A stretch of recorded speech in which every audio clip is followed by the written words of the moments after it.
everybody, welcome to our third episode of our podcast of Liability Library. I'm Ella Buchan and I'm with my co-hosts Kyle Bailey and Sophie Blair. So, let's get started. This month's book was suggested by me for our November read, which was War Horse by Michael McCurgo. Yeah. I will read the blurb of description from Sophie's Kindle. In the deadly chaos of the First World War, one horse witnesses the reality of battle from both sides of the trenches. Bombarded with artillery. With bullets knocking riders from his back, Joey tells a powerful story from the truest friendship surviving in terrible times. One horse has seen the best and the worst of humanity, the power of war and the beauty of peace. This is his story. Let's go. Lovely. Yay! I think it's a good way because I read the least out of the three of us, but I'm the only one without dyslexia, so I think it's a good balance. It's a good balance. It's a good balance. I read this. It levels it out. I read this on Sunday at 8 o'clock at night. I took an hour break from 10 to 11 and I finished at 11:30. Nice. It was such How a long good was that? like 3.5 hours it took me to read the whole thing. Yeah. Instead of my It's Kindle, such it an takes easy me read. 2 hours and it took me like 4. Really? But that's because I read it kind of broken up. So I read it on the train and then I read it sitting at home and then I read it again on the train. It was kind of staggered. I just took 1 hour break. Yeah. Well, I didn't have a timer for it because I just a good old paperback as always. I don't tell the audience how lucky you were last month. That was quite crazy. So when we were filming last month's episode and we'd spun the wheel, and War Horse came as our suggestion. We were all heading our separate ways, and I have like a little bit of a routine where I can see if I can find any good films or anything in the charity shops nearby our campus. And I got a copy of War Horse for like £1 or something. I can't believe that. I was And literally there you go. 30 minutes after we decided this was the book we were reading, it just popped Look back at on the that. book cat. Look what I found, I was like, Well chuffed. because unfortunately this book was not on Kindle Unlimited this month. It's the first book out of 3 to not be on Kindle Unlimited. Sorry to disappoint. But because it was a children's book, it was cheaper, so it was like $2.99 or something. Like it wasn't that expensive. Yeah. Which was okay. I didn't expect it. I ordered mine off Amazon. It was £7 for the physical copy. Damn. I enjoyed it. It's fun. So let's get into our little review. Yes. Who would like to What kick are we all us off? thinking? Ella, what was your choice? It was your Yeah, book, so why let's don't hear what you you're start off? thinking. I love war stories. I saw the play version of it. So I had expectations of like, oh, I know the story because I've watched it. I get you. Specifically, the ending kind of last 5 or 6 chapters. I was going, this isn't what is. Oh no! Wait, whoa, what? Actually, you know what? It's when, once we were in German territory. It was similar but different, the German story. And then once it came to back, when Joey was back with Albert, I was like, this is not the same. This is very different. But the difference is in the play, you see Albert's story during war, why he signed up. He signed up actually, in the play, he signs up before he's old enough. So he does that and he actually fights in the trenches. So it was a weird comparison. I was going, oh, but he's only doing like stable work here. Yeah. You see him fight in the trenches, and you see the big difference is the story ends. I believe it's the same way with the Spielberg's film. When his best friend dies in the trenches, it was to save his life, Albert's life, and Albert goes to go get him. But in doing so, he gets attacked by mustard gas, which partially blinds him for a small period of time.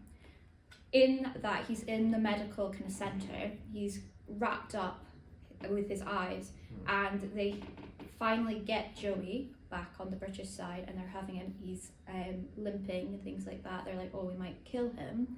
And he hears the name Joey of the horse, and he starts running blinded to find the horse. He makes his whistle, and that's when Joey sees him, and they're like, oh my god, it's on my horse. even though he can't see. And it ends with them going back home. There's no buying the horses back. There's no chance of Joey actually dying. It was going to be him shot, put out of his misery straight then and there. Except for Albert went, whoa, whoa, whoa, that's my horse. So it was like I actually did get worried, being like, oh my god, please don't tell me Joey's about to die. Please don't tell me Joey's about to die. That's not what happens in the play. I'm not ready for that. But everything that happens with Top Thorn was exactly the same. Yeah. I think the only other difference, the German French child kind of Emily, that was different. So Emily was a part of it. Friedrich in the play decides to hide as like the medical soldier with the horses.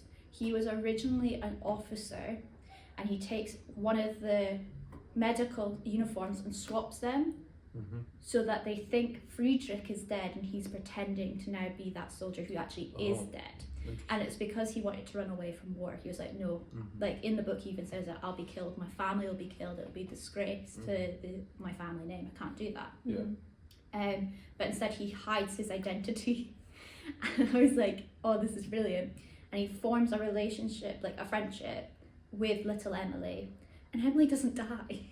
And I think I was genuinely like, oh no, I actually got really emotional when Grandad was being like, my little Emily, she lives on in my heart, and I was like, no, don't do that to me. So yeah, I really enjoyed the story anyway when I saw the play, but I was like loving to compare the visual to the story. I was going like, oh, that's what was going on. I was like trying to make the connection with how it was done in the play. And I go, okay, so that makes sense now. And I was going, oh, but that's now different. I think you see a lot more of the father in the play as well, of his like kind of drunk abuse, specifically towards Albert. But then you do also see the guilt instead of Albert just being like at the end, oh yeah, he feels guilty now, Joey. Yeah, I've talked a lot now. You're all right. What of your turn? I don't have as much as Kyle has to say, I think. Well, I'm sort of like in the middle. Yeah. It's difficult, obviously, to speak about this book because I think it's really, it's a great introduction to the subject matter, especially for a younger demographic, because although it talks about no man's land and the effects of war, it does it in a way, and it's very like meticulously crafted, where the sort of perspective of the horse is such a creative choice to sort of like show that the people fighting these wars were just people with their own lives. At some points it kind of took me out of the moments, the emotion, but obviously you can't have things be too much of a spectacle, too emotional, and that's why I'm sort of like responding to what you're saying about the play, because I haven't seen the play, and I'm like, I understand why those changes were made, because it makes it a bit more. I think if you had a stage play that was crafted around things happening from a horse's perspective that has no relation to humanity and no real connection to humanity, that would be a difficult thing to sort of have make come across to an audience. There is a sequel called Farm Boy. All right. And I think that's, I'm not sure, I haven't read it, but I read the blurb of it just to kind of be like, is this what I think it is? I think it's Albert's perspective, because in the blurb it goes like, he's now a granddad telling his grandchildren about his time at the war, and he reveals a secret that he's never admitted before. So I think that's him going, I signed up to the war when I was too young, wasn't meant to, and they've found out or something like that, and that's why they put me. Like, interesting. I wondered if that was maybe it. Yeah. Because I can't. Because they're still adapting the source material. It's just a continuation of the story, and they sort of merged it, which I understand, because I mean, an audience, especially a more mature audience, which we'd get at the theatre, they need to sort of broaden their sort of target market for that, which I understand. I think for this, I think a lot of people do this in school. This book, I didn't. I didn't. No, we done Boy in the Striped Pajamas. That's what I did! Like primary 6 or 7. I was 7. And I read The Diary of Anne Frank. Yeah. So, no, I thoroughly enjoyed it. I do think, obviously, it is so short, which I understand because, like, it's a children's book. Yeah. attention spans and stuff.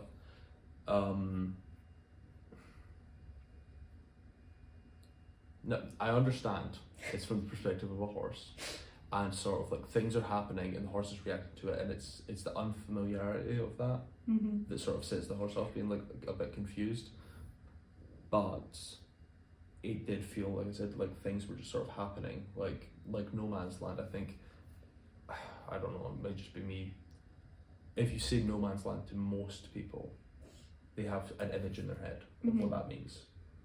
I'm pretty sure maybe like 3 pages of this talk about how devastating that was. And I understand that they can't go into like the nitty gritty with it being a kid's book, but it felt quite like the build up and anticipation of them getting set out there was so high. Like the I don't know, the build up was a lot more sort of like, oh, what's going to happen to them, what's going to happen to these soldiers, what's going to happen to these relationships and dynamics, and then it just sort of like unravels, and I'm like, oh, this was less of an actual event and more of just like a mode of transportation to get to the next sequence, you know. Yeah. Which but it works, it does work, and I do enjoy it. I just think personally for me, I don't know, it's interesting, I guess. And I like how it's from the perspective of a horse. I think it's a really funny sentence, but a lot of war kind of memorial stuff these days, you don't really give recognition to the animals. You've got the purple poppy, Of course. but how many purple poppies do you see when it comes to remembrance? I don't think I've ever seen one in person. Besides my mum making one, because she was like, I'm getting annoyed that I've never seen a purple poppy. But Is the purple poppy the animal? animal, What's the white one? white one is just in general war, I believe, like general peace. I thought it was the white one. No, purple. I could be very wrong. But so I like it like that, and I do think there is the clear, almost not ignorance, but ignorance of a horse not knowing what's actually going on. Because realistically, a horse, if you take a horse to war, it's not going to go, oh yeah, I know my side, because it doesn't.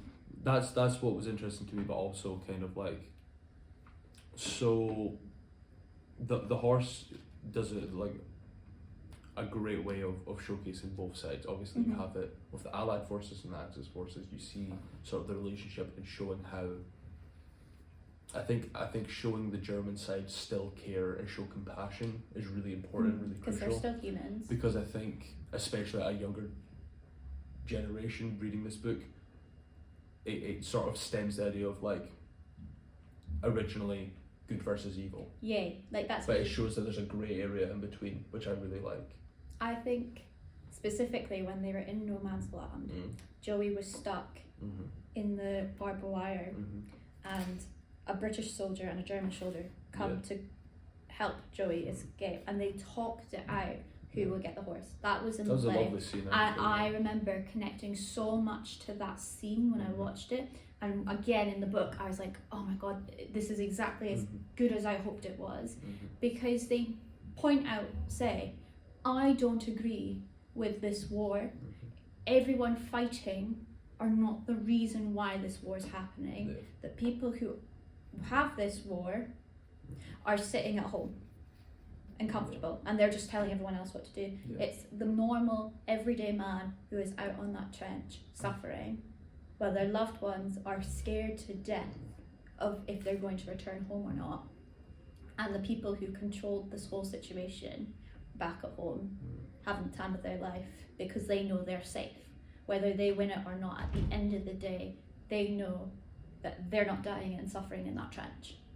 And I was just like, that is, I think, such an important thing to realise, even now with wars.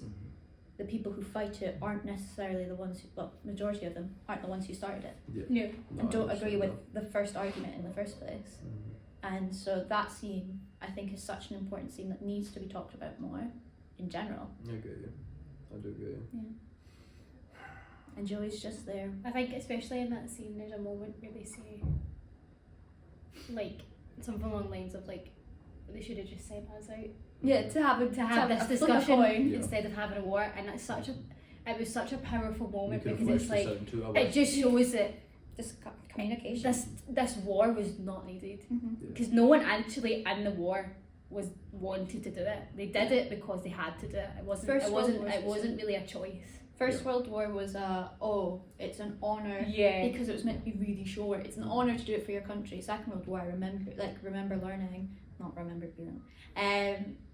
remember learning that people were so resistant in doing it because they remember how bad and how much damage it did to their society. In whether you won or not, it was still devastating. So I think that moment is so powerful because it shows like that they don't want to do this and that things can't just be. But even then, it was like a conversation. Well, you won the horse, so I'll win the war, and that's fair share. We'll take turns. I was like, see, that's even humour. That they're able to not have bad blood, even though they might have shot their best friend the day before. Yeah. They're still like, you know what? At the end of the day, we are the victims. They're all in the same boat. They don't want to be there. No. So my opinion on this book, I think it is. You really do need to keep in mind that it's a children's book. Oh yeah. It is something that's so adamant about the whole book. But if you kind of not put yourself in the mind of a child, but if you just keep reminding yourself, this is not going to go in depth. This is not going to be like, like a crazy realistic story because it's not. It's a children's book. I do think the start could have been a lot clearer. Me and Kyle have both said we did not realise in the first 4 or 5 pages that this was from the perspective of the horse. So I think one of the first few lines, it was like my first memories when I was from 3 months old, and I was like, sure buddy, like no one remembers that. And then eventually I was like, oh, your horse. Like it took me a while to actually click that this was from the perspective of the horse because I didn't really read the blurb, but there was nothing really about it that showed in that first chapter that it was from a horse. Until you got kind of deeper into the chapter, so it was quite confusing at the start. Imagine, nay, I'm a horse. Yes, it was quite weird. But I did like the story. I think again it is a good introductory story. I think the whole reason why things are kind of skirted over, and I think probably the main reason he probably decided to do it from the perspective of horrors is you don't want to traumatise children, do you? No. Like children, especially like kind of young children, when they start learning this, they can be so sensitive to these sorts of things. They've never experienced really anything. Well, I can't say for every child, but most children won't experience anything that bad. And being so young and hearing about this, it's also the emotional maturity it takes to understand. Yeah, some kids aren't at the maturity level to fully understand what is going on. So I think this was such a good book that if you had no idea about war and what was happening, it is a good book to read to understand. And I think it slightly touches. I think children, especially like maybe me as a child, I was more sensitive towards like animals rather than people. If I read this as a kind of immature child, I wouldn't really have cared as much on the people. The animals would have impacted me more because like it just doesn't connect as a child's brain that these people are actually dying. Like, do you know what I mean? Like, and how horrible it is actually for them.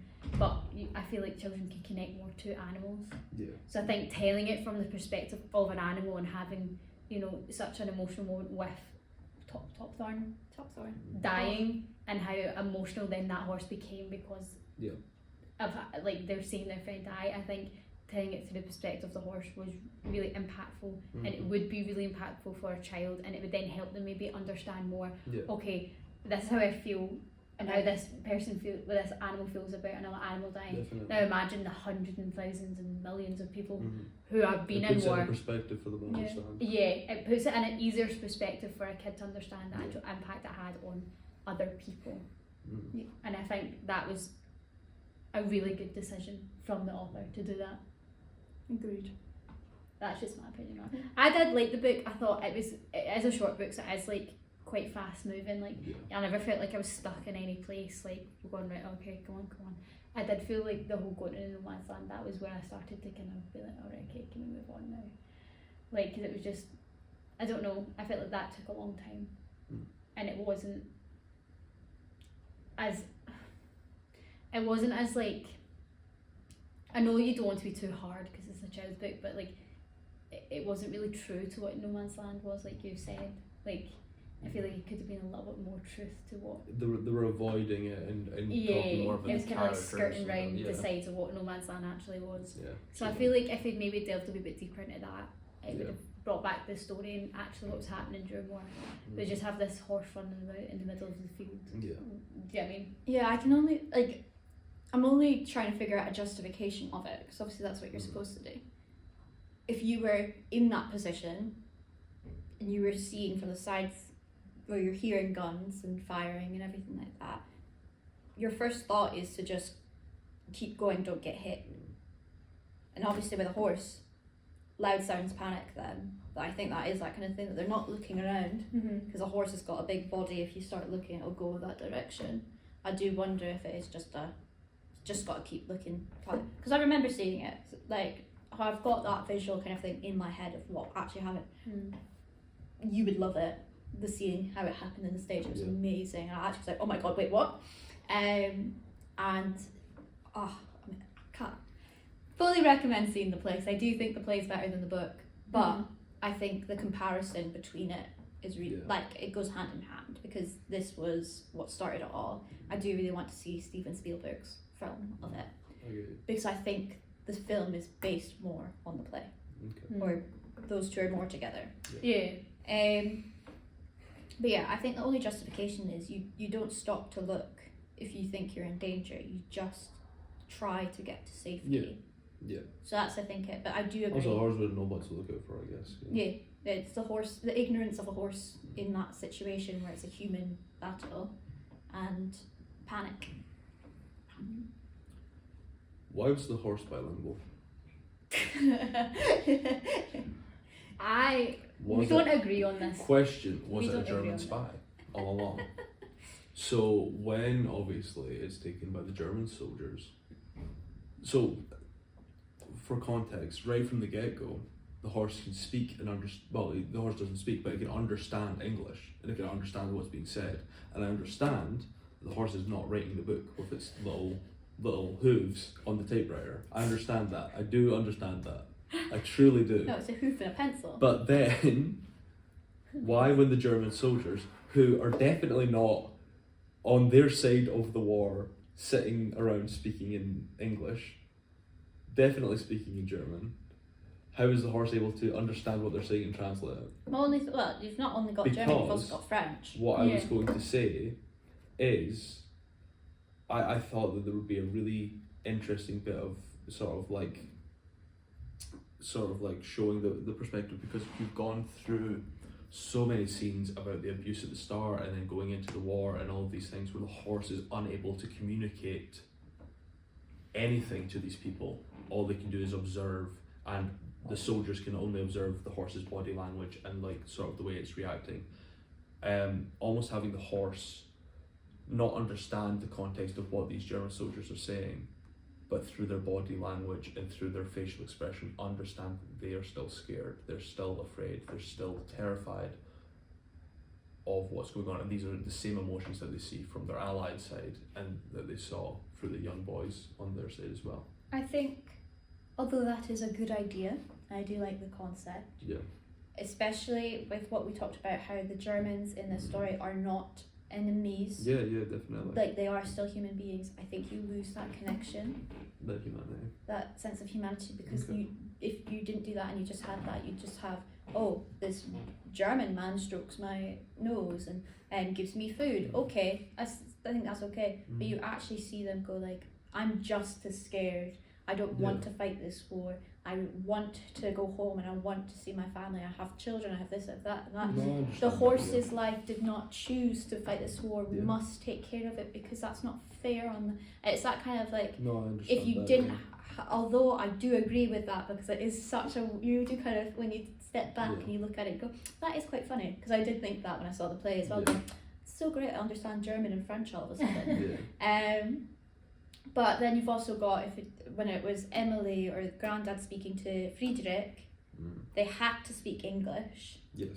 Because that's what they would have learnt in school as children. Well, not Emily, because she's not in school, but that's what they would have learnt to commute. That's the only language that they both should probably know, at least at basic level of. You hear that from the German soldier. I learnt a little bit of English at school. Yeah. So you know that justifies them kind of communicating That there. interaction, Joey would have a recognition of English language because that's how he grew up with Albert.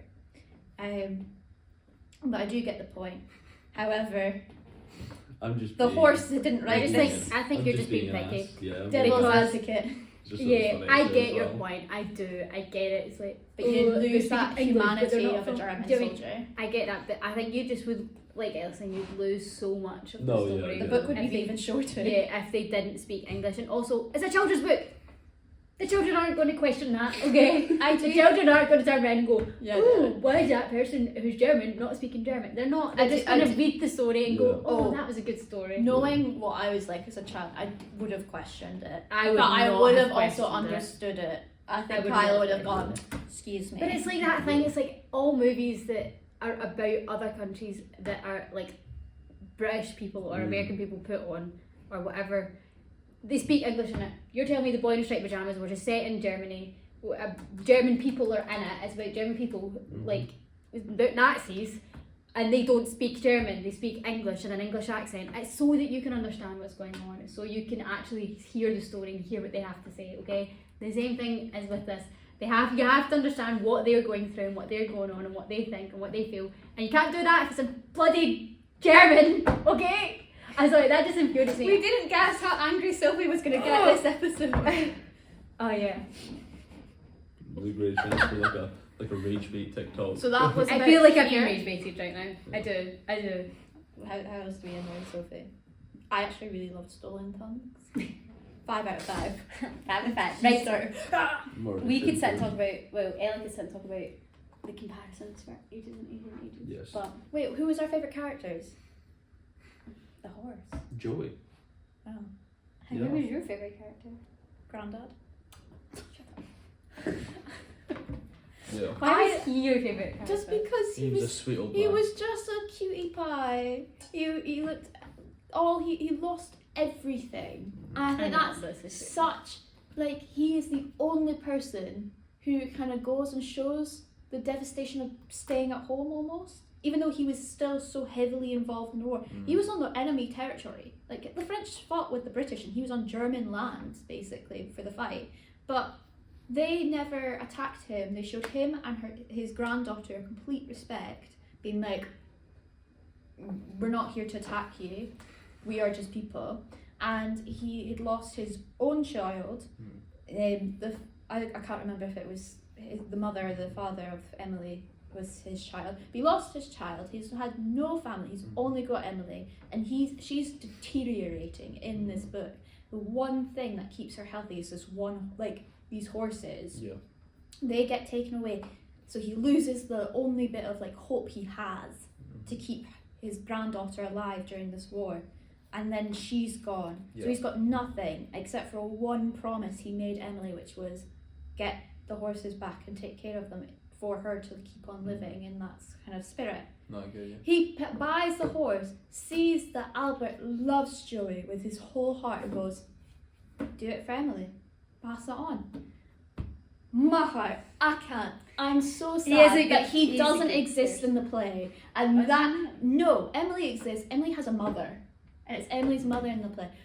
Oh, I'm so angry that that's the one thing that's not in the play. And I'm annoyed in the book they don't have a really funny goose that tries to run into the house of Albert. It's so funny. There's a duck and it's on wheels and it goes like this with the wheels. It's so clever. Honestly, will always recommend. Go see the play. It's so amazing, the puppetry and everything. But this goose, standing ovation I got because it's on wheels. It's like one of those cars on a stick almost, yeah. And it runs every single time to try and get in the house. The minute the Albert's house doors open, it's bolting for it, and it's the funniest thing ever. I missed that duck. Or goose, I don't know. Right, shall we get into our ratings? Yeah. What Yeah. are we thinking? I can't remember what I rated on Goodreads. I think we rated it the same. I think I'll actually let you guess. I rated it 4 stars. In Okay. considering that it is a children's book, you can't be critical about the load of it because of the fact that it's not we're not the demographic anymore. Yeah. We're past that. But I'm taking it as someone who works with a lot of children, this is a really good book to introduce them into it, but also a topic that doesn't get discussed about enough when it comes to war, animals being used in the war. It shows an appreciation, so when you take it from an adult perspective, you hear a new point of view that you never thought about. You never thought about an animal's feelings when it came to the war and how they were just used, and they have no loyalty necessarily to your side, they just have loyalty to being fed and taken care of, but you're still putting them in dangerous way when they didn't consent to it, which when you talk about conscription and things like that in other countries, they don't get a say in it either. Okay, yeah. So I think for that perspective it was a really good story. Obviously there were questions that I'm like, oh well, this could have been expanded on. I really wanted to see Albert's point of view, and I once again think that's in the sequel, not 100% sure, but I'm assuming that's that perspective, because you have years of a gap where you don't have Albert. And I think I almost wanted more of their connection, because I was a lot of the book isn't with Albert. yeah, majority of it isn't, and he's just like, oh, I miss Albert. I'm like, but I haven't seen your relationship the same way that I saw it on stage, where I could understand that is pure loyalty, and it was because I saw Albert's point of view. But trying to eliminate the two, because they are two different sources, two different stories, I still thoroughly enjoyed it. I think it's a really good tool for schools to use, or even just children to read at home for learning. It's a short book, it wouldn't take too much attention. Yeah, definitely. And you Couple could of come back classes. to it, Yeah. So, yeah, I give it 4. Correct. I'm going to give my quick rating of, I think, 4 stars. And again, it kind of sounds like Ella, it's just, you need to keep in mind it's a children's book. You can't rate it the same way you would rate like One Dark Window. Do you know what I mean? There's a lot more that, you know, they can go into that. Do you know what I mean? As an adult book. Yeah. Or even like a young adult's book. Mm-hmm. Considering this is a children's book, I think it's really good, and I would recommend anyone with a young person in the house, if they're into reading and you want to make them learn about their past and what's gone on in the world and what's currently going on in the world, then it's definitely a good book to start with. I'm gonna give 2 ratings. Oh. I think this doesn't count towards the rating for the actual thing. I think as a book for young people and children learning about the subject matter, I would give it a 4, maybe even 4.5 out of 5, because it is such a good way to sort of step into that world of that side of history. It's fascinating. It gives you a place where you can then branch off into these other subject matters if you take a particular interest in a certain place. I think that works really well. My individual rating, because this was my first time interacting with this media, I've never seen the Warhorse film or the play. I've never read the book until now. I'm quite surprised you wouldn't have watched Warhorse. Yeah, I so thought out of everyone it would have been you. I'm 380 movies. going to give it. I'm going to give it a 3 out of 5. Okay, so that takes our rating to what? 3.5 or No, it was near 4. Yeah, it'll still be a 4. 3.75. Jinx. Okay, well, Yeah, we can round up Liability. to 4. We can round up to 4. Oh, just right. Yeah, might as well. Okay, Liability Library ranks this book at 4 stars. There we go. Yay. Now, guys, Yes. it's time for our December read. Christmas. Choose our December read. I don't feel like these fits are enough. No, neither. No. What do you think, Kyle? Yay! So, of course, it is the Christmas period in December. So we've all gone for kind of Christmassy winter vibes for our book suggestions. So I suggested Good Spirit, which was just out this year actually, I'm sure. I want to get it. And then one that's been on my shelf for like 2 years, it's called Merry Little Meat Cute. Yes, and then Ella suggested Holiday Ever After. which is the new Hannah Gray Grace book. And Kyle, what did you suggest? I suggested Lies in the Snow. And Hercule Poirot's Christmas. Yes. So, Love a bit of Christine. who wants to spin the wheel? Me. Okay. Would you like to spin the wheel? Yes, please. Who's screen recording? Yes.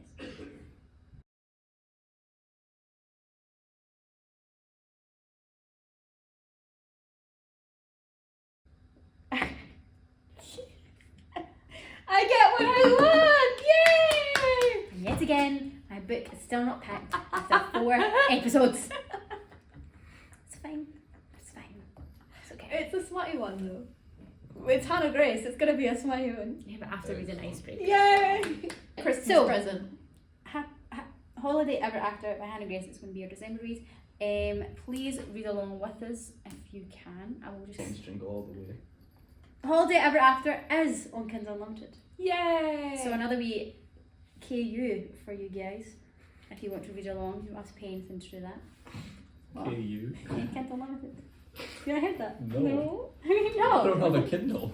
I don't have Kindle. I don't have Kindle. I just have the app. No. I don't have Kindle KU, Unlimited. Kindle Unlimited. There You we guys go. just need to brush up on your book talk, alright? I apologise Yeah. profusely. I'm so sorry. Yeah, you should be. I'm not sorry. Okay. But we will see you in December!